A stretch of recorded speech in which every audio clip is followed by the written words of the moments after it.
alors que le président de la Commission électorale nationale indépendante, CENI, a proposé la date du 28 septembre pour la tenue des élections législatives. L'ancien directeur des opérations de cette institution assure que l'instance en charge des élections est en train de précipiter la tenue des législatives dans le seul but de permettre à Alpha Condé de s'octroyer une présidence à vie.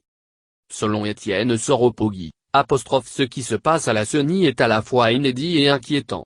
Les informations qui nous parviennent sur cette institution ne rassurent pas le peuple de Guinée, parce que tout est en train fait pour qu'un certain nombre de délais techniques et légaux soient compressés de nature à ce qu'on puisse aller aux élections le plus rapidement possible et permettre au président Alpha Condé de s'octroyer une présidence à vie.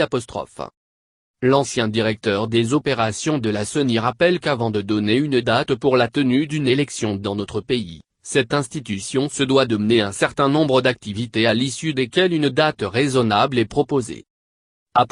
Un calendrier électoral ne tombe pas du ciel. Quand on prend la révision des listes électorales, la loi a prévu que cette activité soit menée pour une période de 3 mois. C'est-à-dire du 1er octobre au 31 décembre. Le président de la CENI a fait le choix d'octroyer à la révision un délai de 25 jours, ce qui est totalement déraisonnable. Assure M. Soropogui.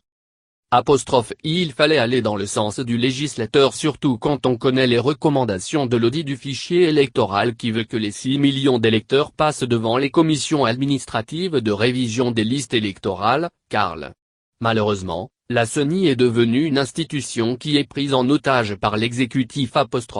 Ajoute-t-il. Cet ancien cadre de la CENI, opposé à toute tentative de tripatouillage du fichier électoral et au 3e mandat pour Alpha Condé, assure que l'opposition est en train de s'organiser pour empêcher le bâclage des élections. S'il faut refuser de participer à ces élections, l'ensemble des partis politiques de l'opposition refuseront de prendre part à ce qui est convenu d'appeler des élections bâclées. Nous n'accepterons pas, parce que ces élections ne sont pas de nature à conforter la démocratie dans notre pays. Prévient Étienne Soropogui.